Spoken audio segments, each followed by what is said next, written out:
Come join Melissa and her guests on the Chats from the Blog Cabin podcast. From North Carolina, this podcast will have you feeling like you've known these folks for years. Listen in as they chat about life, culture, current events, and more, all with a special Southern flair. Curl up with your favorite beverage and get ready to be entertained. Tune in now for a unique experience that's fun and insightful. Hey y'all, welcome back to another episode of Chats from the Blog Cabin. I'm Melissa, I'm the host, and of course, the Blog Cabin is when I bring people virtually into the Blog Cabin to chat. And today we're chatting with Barbara, who has an amazing, interesting story. I'm like at the edge of my seat when I was reading your book, and I was like, man. But first, I want to show you, I have the little picture right here. This little girl right here is you. I did not know that it was going to be. Did you know at the time when they were taking that picture, when you were getting off from escaping Nazi Germany, that your picture was going to be in the newspaper? I was 2 years old. I didn't know anything. Really didn't know much. Well, we'll talk about this, but I really didn't know much about this at all. And I had no idea that my picture was going to be in the paper. No. Yeah. But you're a cutie too, by the way. I want to put that out there. You're really cute there. So Barbara, tell us a little about yourself before we start talking about your book, My American Dream. Okay. Well, it's all kind of wrapped up together. So when I talk about myself, I'll basically be telling you a little bit about my book too. My name is Barbara Sommer Fagan. I was a refugee, escaped from Nazi Germany with my Jewish father and my Lutheran mother in July of 1940. And Melissa, this was a very, very scary time. You know, as I say, I was 2, so I didn't really know much about it, but it was really at the onset of World War II. And my father had been in the German military in World War I. And his point of view was that he had given of himself to Germany when he was in the military, and Germany would always take care of him. This was a time when Jews were being persecuted, as you know, and he waited and waited. By the time it got around to the summer of 1940, he was frantic. He was running around frantically trying to find all the appropriate documentation for my mother and for him and myself. He needed to find money, and it had to be American money to get passage. It was so late that ships were no longer going across the Atlantic Ocean because of the German submarines. So at last, at really the last minute, he finally got passage on a train for us. And as I say, I was 2 and I knew nothing about this. I knew that we'd escaped, of course, but my parents never spoke about this. I had no memory of it at all. And I was so focused on becoming an authentic American girl, this little German-speaking refugee girl, that I didn't ask any questions. Well, fast forward about, I guess, 9 years ago or so, I live in New York, and I was sitting in my office in New York, and my phone rang. It was my sister calling me from Annapolis, as we often did. You know, we talked about our families and what have you. And this time my sister, Carolyn, said, Barbara, I have the most amazing thing to tell you. I said, well, what is it? She said, I found a journal that our father kept in the run-up to the escape and throughout the entire escape itself. Well, neither she nor I, our parents had died quite some years ago, neither of us had any clue that this journal existed. My parents had never spoken about it, certainly never showed it to us. And Carolyn sent it to me. Melissa, I read this, and it was like an emotional shock. Strangely, it was written in English, and I really never could figure out how my father did that, because he really didn't speak English very well, but it's in his own handwriting, so I know that he wrote it, and it is so evocative. He talks about this 17-day terrifying, grueling, horrific train trip from Berlin through Lithuania, across all of Russia, including Siberia, going then into Korea, parts of China, and finally Japan. 17 days. There were days when there was no food, there was nothing to drink, and the train was blacked out because it was wartime. It was hot, it was dirty, it was dusty. And I said, you know, they went across the Gobi Desert. They were afraid we would all get pneumonia from all the dust. The train was stopped 14 times in this 17-day trip. And each time my parents would have to show their documentation. They were only allowed to bring what they could carry. So in addition to carrying me and carrying a tent that they thought we might have to live in when we got to the United States, they had a few little small bags, and they had to open those bags. They were terrified each time that they would be taken off the train. And if that happened, God knows what would have happened to us all. It was terrifying, terrifying. You know, my father wrote that there were 82 of us refugees, you know, including the three of us. They were only able to bring $10.50 for our entire family, the clothes that we were wearing, and I said these few things that they could carry. They were, you know, I just didn't really think very much about sort of my parents' traits and what have you as I was growing up. I was, as I said, I was so focused on trying to become an authentic American girl. But as I read this document, this journal, I thought, my goodness, my parents had such courage, such bravery. I mean, this young couple with a 2-year-old kid on a 17-day train trip. I can't even imagine what that must have been like. They were so determined and had such perseverance. They were bound. They had no idea what would become of them in the United States. They knew no one. They had no connections. As I said, they had no money. They had no concept, no idea how they would make a life, but they were determined to make a life for our family. And no matter what, they were going to make that happen. They were, interestingly, in spite of all these horrific experiences they had, they were so optimistic. They really felt that one way or another, they would make a life for us and make it happen.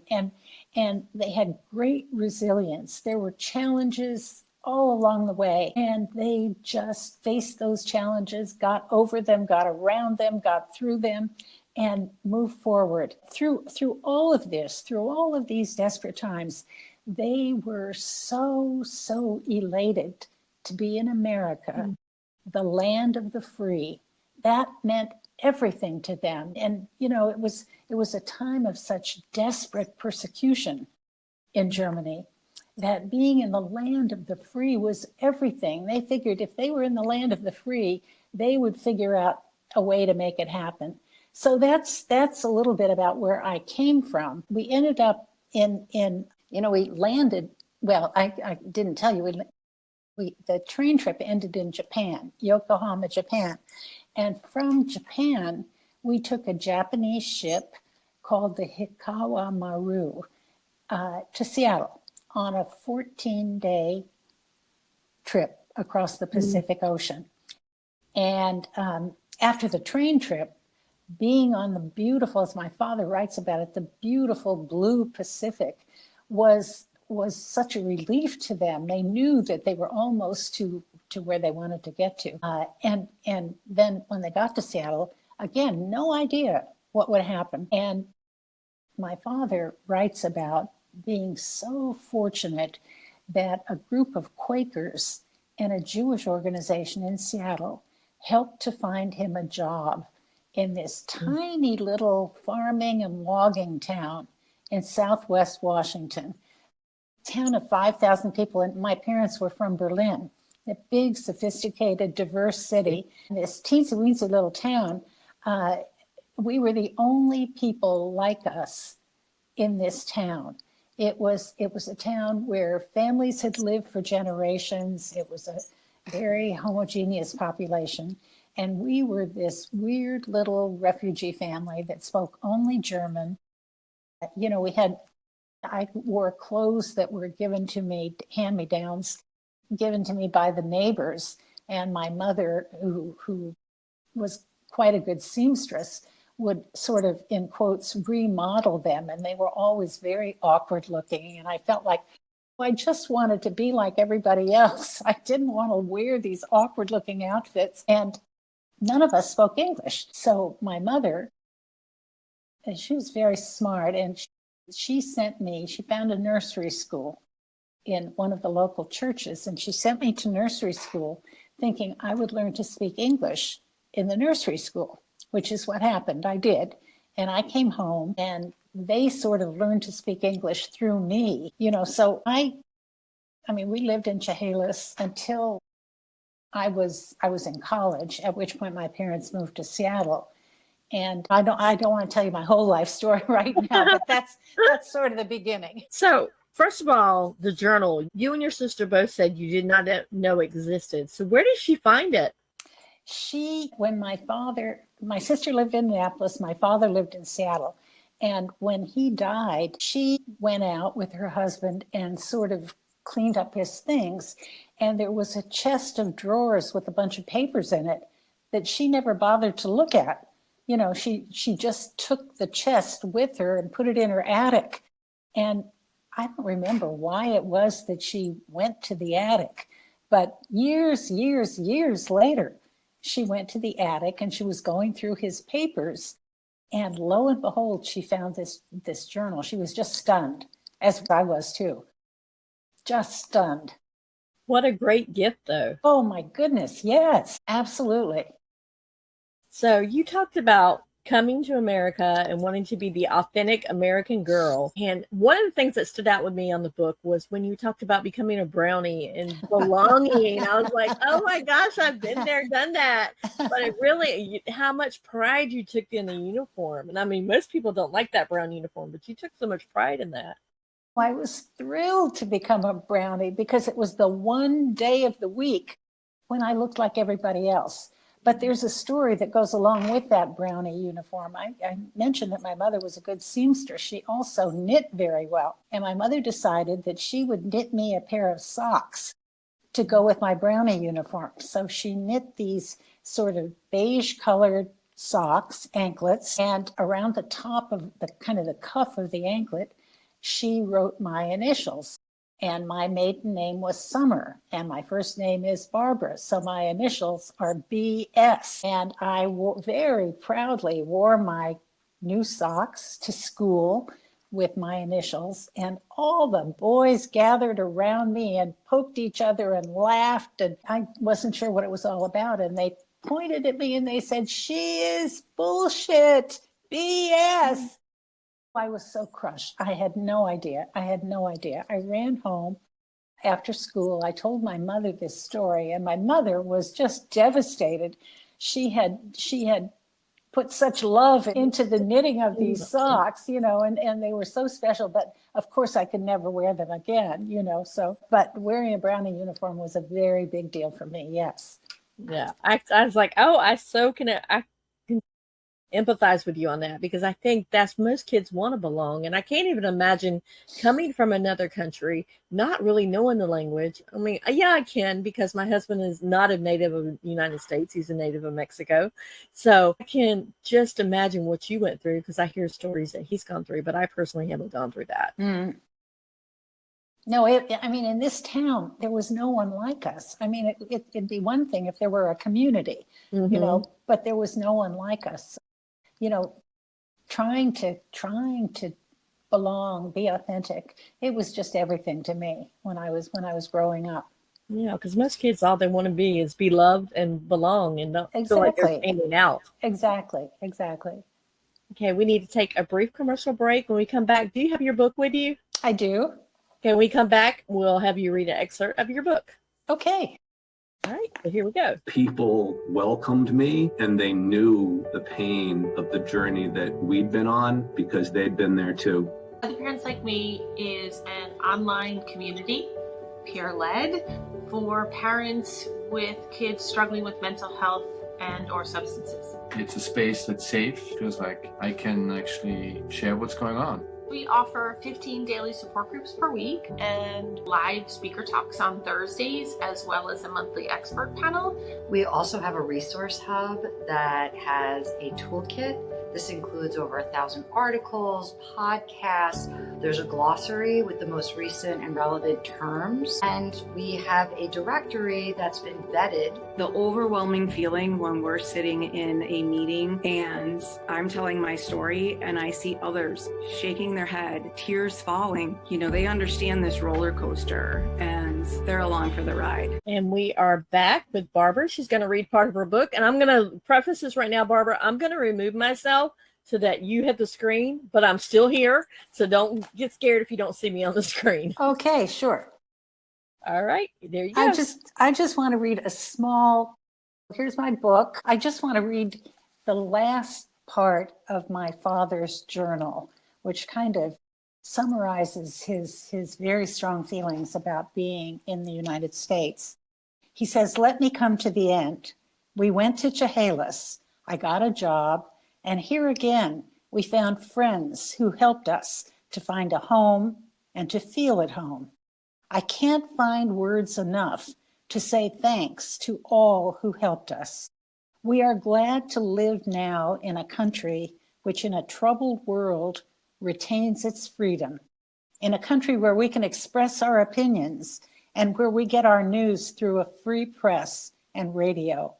We hope we will get our citizenship as soon as possible to be a part of this free, grand, wonderful, and real democratic country too." And I love that. I love that you're reading your dad's words. Talk Yes. about when you first got the journal and you opened it up and you saw his handwriting in English, which you were like, did not know you could do that. And what were your emotions going?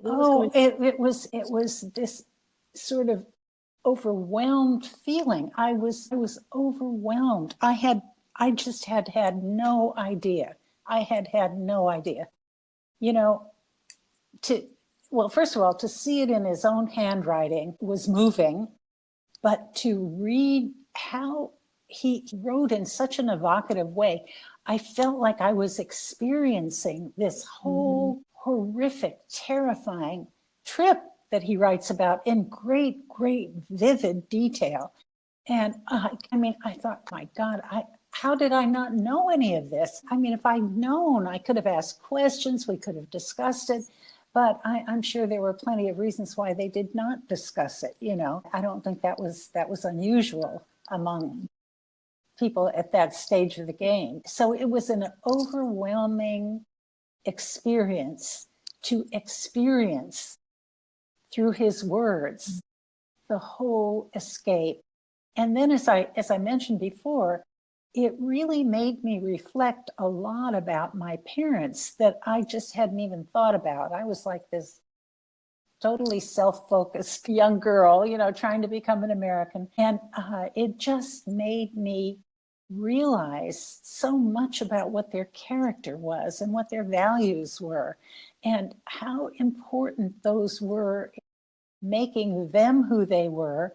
And they, of course, modeled these character traits in the way they lived their lives, and hopefully osmosed some of those for myself, which I hope I did. But it was really quite an emotionally overwhelming experience.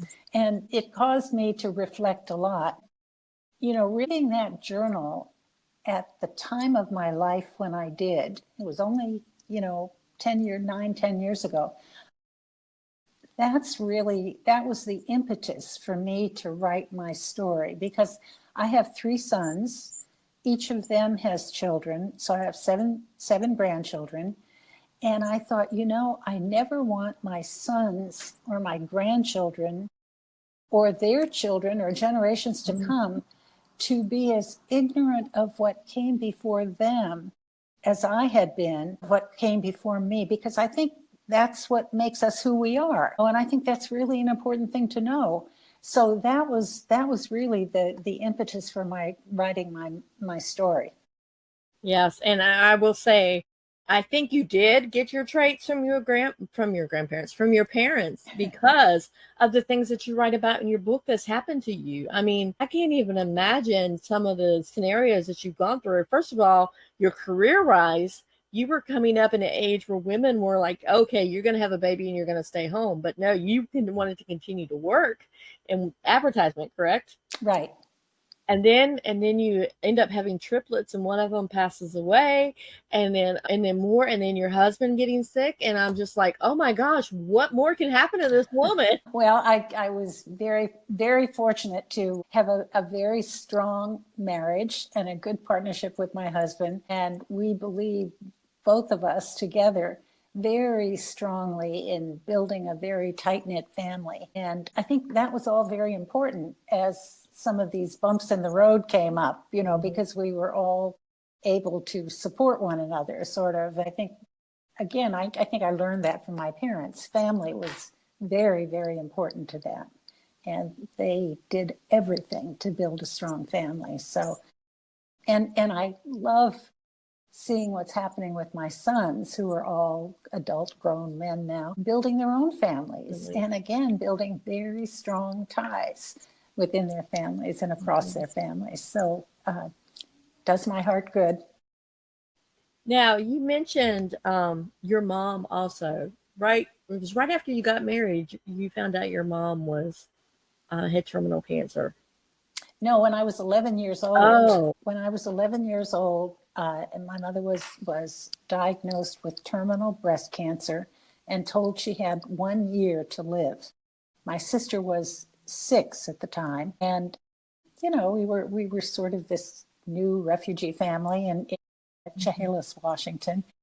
And I remember my father made an appointment with the local attorney, very prestigious local attorney, and he and my mother took me with them to go and talk to this attorney. And again, I didn't have any concept of what was really going on at that point, but I'm sure he was trying to get guidance and advice as to how to prepare for what was going to be a very difficult life, because he had these 2 little girls to raise.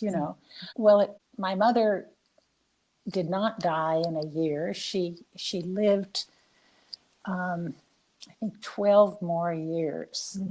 It was a roller coaster of very stressful times, where she would go into remission and then she'd have a crisis. They tried all kinds of experimental treatments for her, and it I think was so determined to try to raise her daughters and teach them the life lessons that she felt were important, that she actually danced at my wedding, which was very heartening. Brings tears to my eyes to think about it. Yeah. I mean, I personally have had my father passed away from cancer, but he was 98 to 2015. Goodness. He had that much time left. Oh my goodness. He was able to see most of my girls grow up and everything, but I totally empathize with you when you lose your parent to such a horrible disease.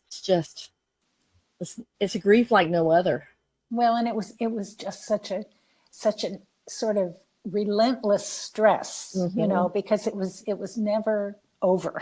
You're always constantly on edge, waiting for the next crisis and wondering, is this the one? And but as I say, the good news is that she did dance at my wedding, and she came to my graduation from graduate school, and she met my husband, loved my husband. So I was very happy about that. Yeah. One thing that really struck me, you and your husband, you guys were working, but you worked at different companies, but you never dropped in. Like nowadays you see wives will drop in their husbands, or husbands will drop in their wife to have lunch or something. You guys kept your business life separate from your personal life, which I applaud you for that, because sometimes that's hard to do. Well, we had kind of a ritual. We didn't get together during the week. I didn't stop into his office, which happened to be across the street from my office, for a good part of time, or have lunch with him or whatever. On Friday afternoons, at the close of business, we would oftentimes meet for a glass of wine at the end of the week.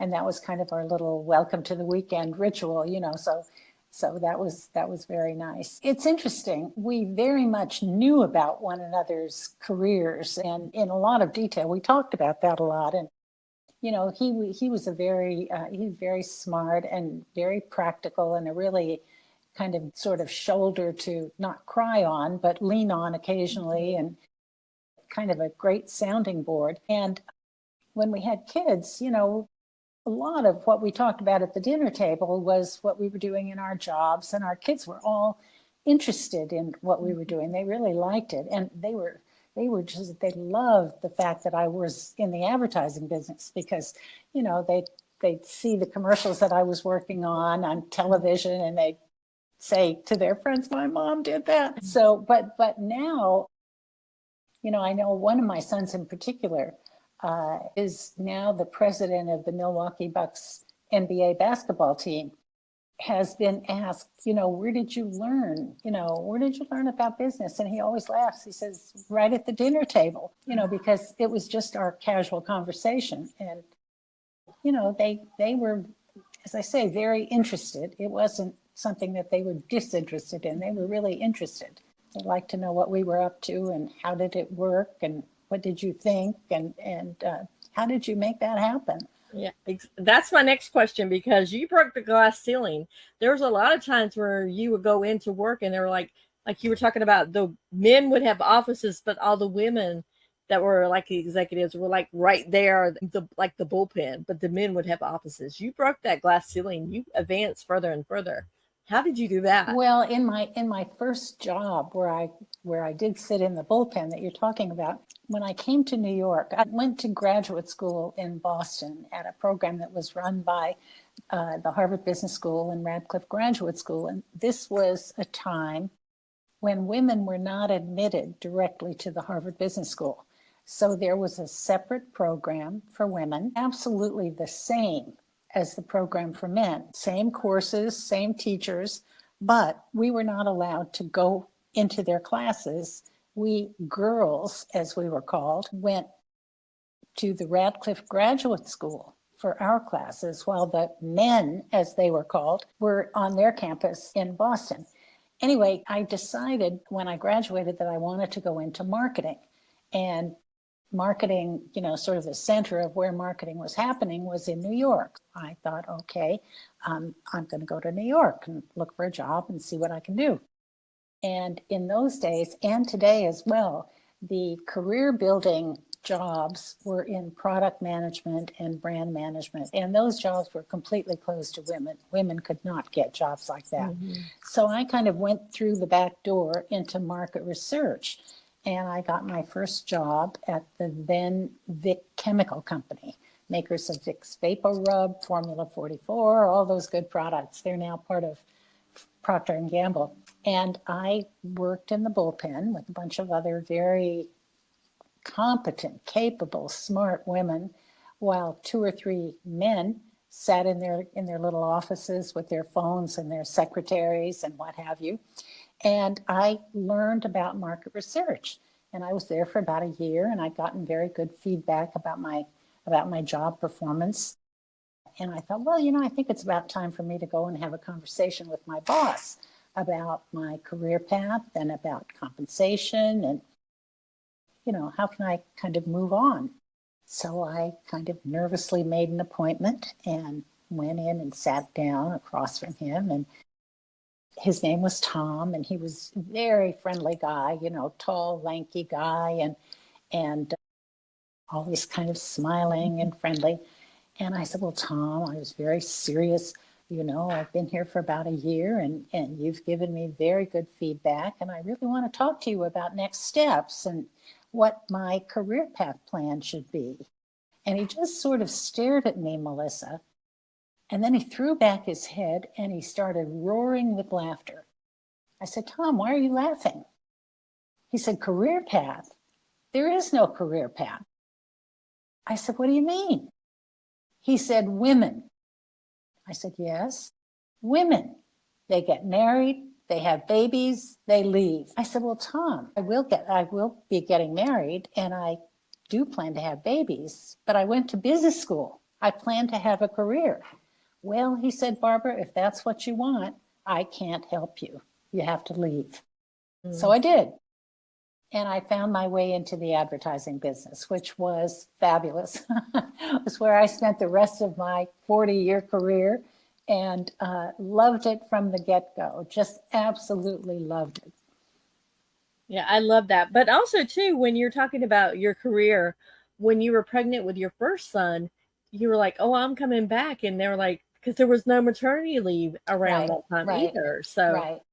Yeah, my first job in advertising, and I was loving it, and I was getting all kinds of good feedback, and I was married at this point and was pregnant with Michael, my first son. And when I began to show a little bit, I thought, well, I better go and talk to my boss about this and tell him my plan.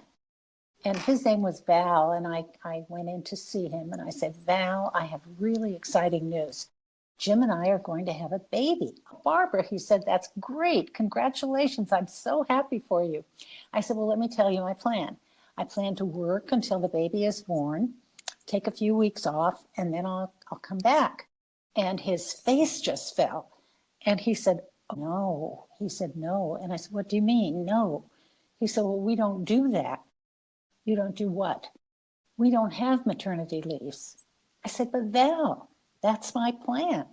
I plan to work until the baby is born, take a few weeks off, and then come back. Well, he said, that's way beyond my pay grade. He said, I have to talk to the higher ups about this. I said, oh, thank you. That would be great. And he did go to bat for me. And he went to his superiors, who were, the important people in the agency, big prestigious agency. And he called me a few days later and he said, Barbara, you've got it. I said, I've got what? You've got a maternity leave. Oh, I said, my gosh, that's fantastic. And he said, but I've got to tell you, we can't promise you that you're going to have the same position when you get back or that you'll be making the same salary. And I said, well, I'm just thrilled to have this leave. And I was thrilled, Melissa, for myself, of course. But I was really thrilled because I knew that I was sort of setting the pathway for all the women who came after me. And in those days, women used to get fired at about their 5th month when they began to show. People would actually get fired from their jobs. So it was a very big deal to get a maternity leave and to be able to set the path for all those who came after me. I love that. So you have your first son, and then you find out how many years later, I forgot in the book, that you're having three. You thought you were having twins. Yes. And then it ends up being triplets. Yes. So take me through that. Oh my God. Well, we were very excited to be having what we thought was going to be a baby. And very shortly after I learned that I was pregnant, Jim said to me, I think you're having twins. And I said, well, why would you say that? He said, you look so different from the way you looked with Michael. Well, I said, I'm not having twins. But the next time I went to the doctor for my checkup, I said, my husband thinks I'm having twins. No, she said, no. That's a second child. It's always different and so on. And then several months later, when I was in for an appointment, she said, and in those days they didn't have sonograms. This was a long time ago. She said, I think I'm going to take a little x-ray. I said, really? Why would you do that? Well, maybe you just look a little tiny bit big for time, And I said, okay. So, we went into, her office was at Columbia Presbyterian Hospital. And so we went into the x-ray room that was right there. And I laid down, as we all do, and the x-ray happened. And when it was over, the door opened and all these people kept coming into the room, the doctor, her nurse, her secretary, the x-ray technician. And I thought, this is really weird. What's happening? And she said, I have something to tell you. And I held up 2 fingers and she said, I was stunned. And she said, come, let me show you. And so I sort of lumbered up off the x-ray table and went over to the machine.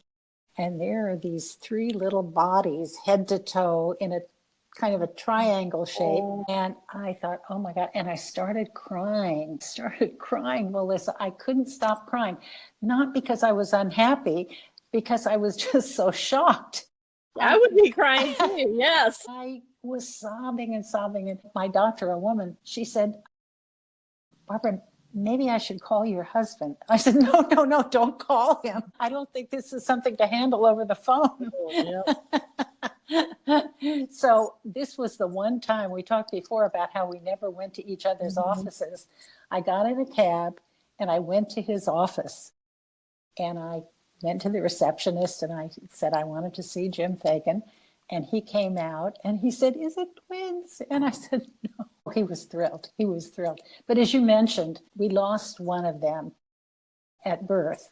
And so we ended up having, and these were 3 identical triplets, which is very, very unusual. But we have 2 identical twins, so identical that I had a terrible time telling them apart when they were little. Everybody thought it was so funny. Everybody laughed like you're laughing, but it's not funny when you're their mother and you don't know who's who. So I didn't know what to do. At first I bought them bracelets, little bracelets with their, those little beads with their names on them. And one day I walked into their room and we had playpens in those days. And one of the bracelets was on the floor of the playpen. And I thought, oh boy, this isn't going to work. So what am I going to do? So I finally decided we always had smallpox vaccinations in those days. So I decided to have them vaccinated on opposite arms. And I made a point to remember which was which. And it was great in the summertime when they were wearing their bathing suits. But in the winter, when they had their snowsuits on, I still have trouble telling them apart. And their kids occasionally have trouble telling them apart. One will say dad and he'll say, no, I'm not your dad, I'm your uncle. So they're very similar looking. Wow, I can't even imagine as a mom not being able to tell which one's which. Well, I said, I took them in to have their exam with their pediatrician, who was a very tall, very patrician kind of person. And here are these 2 naked little bodies sitting on the examining table. And he said, who should I take first, Peter or Daniel? And I kind of looked and I wasn't sure. I said, I'm having trouble telling them apart. He said, Mrs. Fagan, I've never had a mother like you. And I said, well, help me out. Help me out. And then he looked at one, looked at the other, and then he said, I understand. I understand your problem. I love that. But you also later on became your husband's caregiver. Let's talk about that, because I can't imagine what you went through. I mean, obviously I don't know when in the story, because I can't remember. I read the story, but when exactly did you start becoming your husband's caregiver? My husband, let me step back. I was really building my career and he was building his career. He was an executive in the cosmetics business, very successful. And we were living a very charmed life. We had a great life with our kids and what have you. And I had taken a client to the theater one night and I came home and he was asleep, which wasn't unusual. I came home late and he was asleep. And the next morning was a Saturday. And our kind of weekend ritual was that he would bring me coffee in bed on the weekends. And I woke up and I saw him walking in holding a cup in this very weird way. His arm was all, sort of clutchy. And I saw he was dragging his foot. And I thought, oh my God, something bad is happening here. And it's July in the summer. There are no doctors around. I thought, oh my God, what am I going to do? It didn't even occur to me to take him to the emergency room. But my son had a friend who got us to a doctor and sort of helped Jim walk. And every 5 minutes was worse, And we finally got to the doctor, and the doctor took one look at Jim and said, Mr. Fagan, you are having a stroke. Not you have had, but you are having a stroke. And you need to be in the emergency room immediately. And we started to go. His office was quite near the hospital. And he called me back and he said to me, Mrs. Fagan, your life will never be the same. Truer words were never spoken. My husband was 54 years old. I was 51. It was a shattering experience. He had really a serious stroke. Fortunately, it did not affect his mental acuity or his ability to speak. But physically, he was pretty seriously paralyzed on one side. And he was a person who had been completely independent and loved life, was happy, funny, very gregarious, had loads of friends, very well liked, very energetic and so forth. And all of a sudden, his world became very small. Mm-hmm. And oh my gosh, it was just terrible. It was just terrible for him, but it was really terrible for all of us, because it was from then on, it was always before and after Jim's stroke. So we had always been very strong partners, and we shared, we really shared the key decisions that we made for our family. We shared our time with our kids. We shared the big family decisions, the financial decisions and everything. And all of a sudden, I became it. I took over everything, including becoming the sole breadwinner for the family with 2 kids in college. And it took me a long time I think it took all of us a long time, I would say at least a year, to sort of come to grips with adapting to a new reality. We did, but it was very, very challenging, very difficult for everybody. So sad. Oh my gosh, so sad. I felt fortunate that I felt competent to take over all the things that I had to take over, and including first and foremost looking after Jim's health and well-being. And at age 54, he was at the prime of his life, at the prime of his career. And I continued building my career during the whole 25 years of caregiving. And I was very fortunate to have that in my life, because I worked with people I respected, I admired, I enjoyed being with. It was a very collaborative kind of business, advertising. And we were working on, quote, problems that we could solve. Yeah. Whereas at home, I had a problem that was not solvable.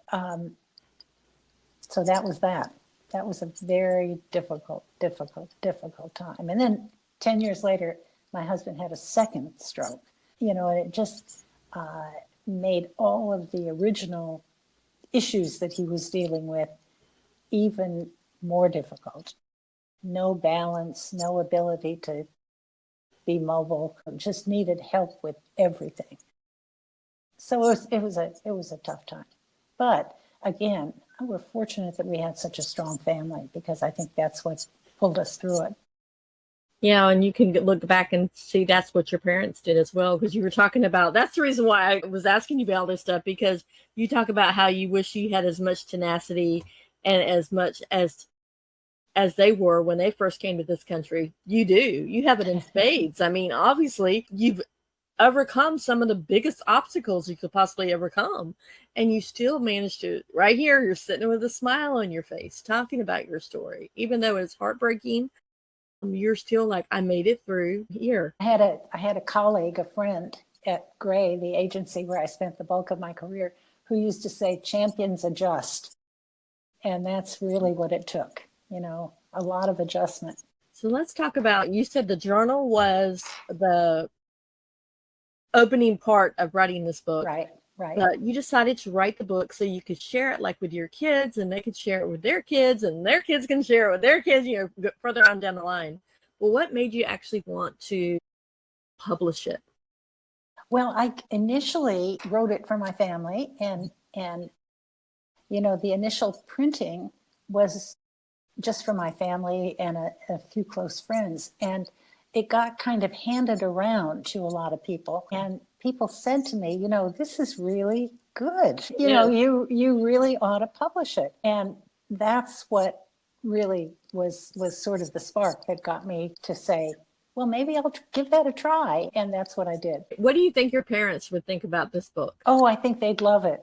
I think they'd love it. I mean, they were such strong family people, you know, and I think they would love, and I should say, my parents lived in Seattle, and I went to college in the state of Washington at Whitman College, but I went to graduate school in Boston, and then I came to New York, and Jim and I were married in New York, raised our family in New York, and I've been in New York ever since. So they knew a lot about my life, and we didn't have email and all that sort of thing in those days. So we had phone calls and letters and what have you, and we saw one another, but not frequently at all. So I think just knowing some of the details of my life and my kids' life and my husband's life, and, you know, how I kind of felt in reflecting back on my life growing up, I think they would have really, really loved it. Wow, I can't even imagine what a great gift your dad gave you. Yes. With that journal, and not even realizing that he was doing that gift. Exactly. You're so right. I hope you have it someplace in a treasure spot in your house. I do.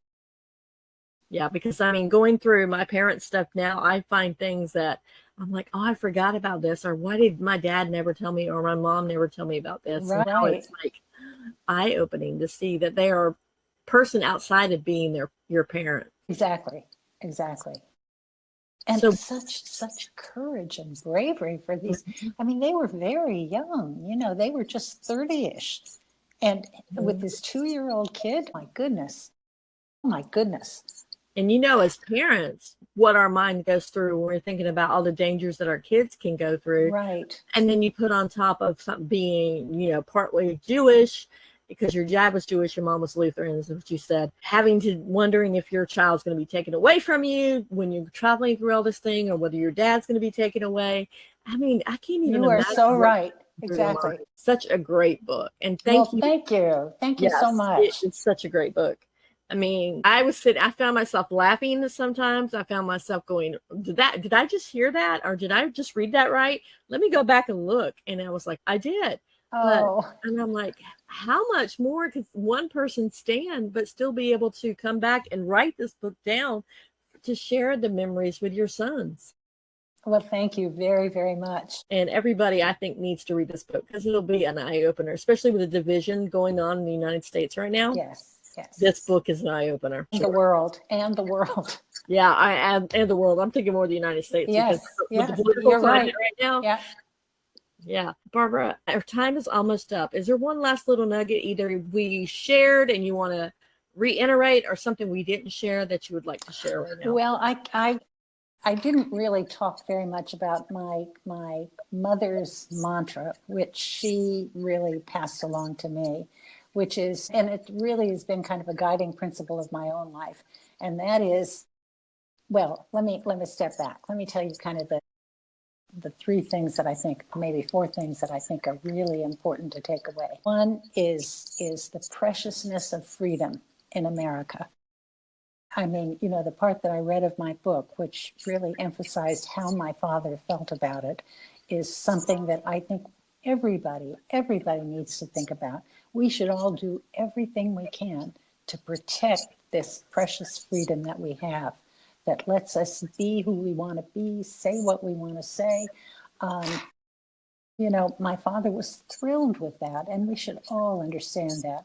Second thing is, you know, I talked a lot about the importance of family and the importance of working to build strong bonds of steel within your family. Those will serve you well when you come upon bumps in the road, which we all do. Everybody does. Some are really awful, some are not so bad, but there are bumps in the road, and you need to have that good, strong support. I also learned from my parents how important education is in terms of opening the doors to opportunity. I think that's really an important principle for people to know. And finally, my mother always said, dream big, work hard, and never quit. And I believe in that firmly, and I have tried to pass that along to my own kids. And I think I've done it well in terms of passing it along. Those are all kind of important takeaways, I think, from the book. Yeah, 100%. You dream big. What was it? Dream Dream big. big, work hard, Work hard. You worked hard and never quit. never quit. And Never, obviously, ever quit. you are obviously the epitome of all three of those. Well, thank you. Thank Because you you very broke much. the glass ceiling, you worked hard, you dreamed big, you wanted to go to graduate school, you went to graduate school, you wanted to be in business, you went there, and then never quit. Through everything that you went through in your life, you never quit. You never said, I can't do this anymore, and walk away. Be optimistic and be resilient. Yep. You know, always look to the future and keep going. Okay. Now we have that little nugget. Tell people where they can find you. First of all, they can go to my website, Barbara Fagan. There it is. And you'll learn more about me and more about the book. And you'll actually, there's a button that you can click actually to buy the book. It's available wherever you buy books, including online at Amazon and wherever else you might buy. And I hope you do buy it.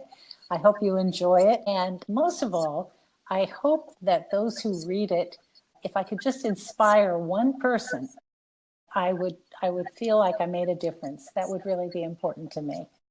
Yeah. So- Well, guess what? You have inspired me. So there you go. You made a difference. Great. And she's also on Instagram and Facebook. If you guys have social media, I put it up there, but I also put them in the show notes.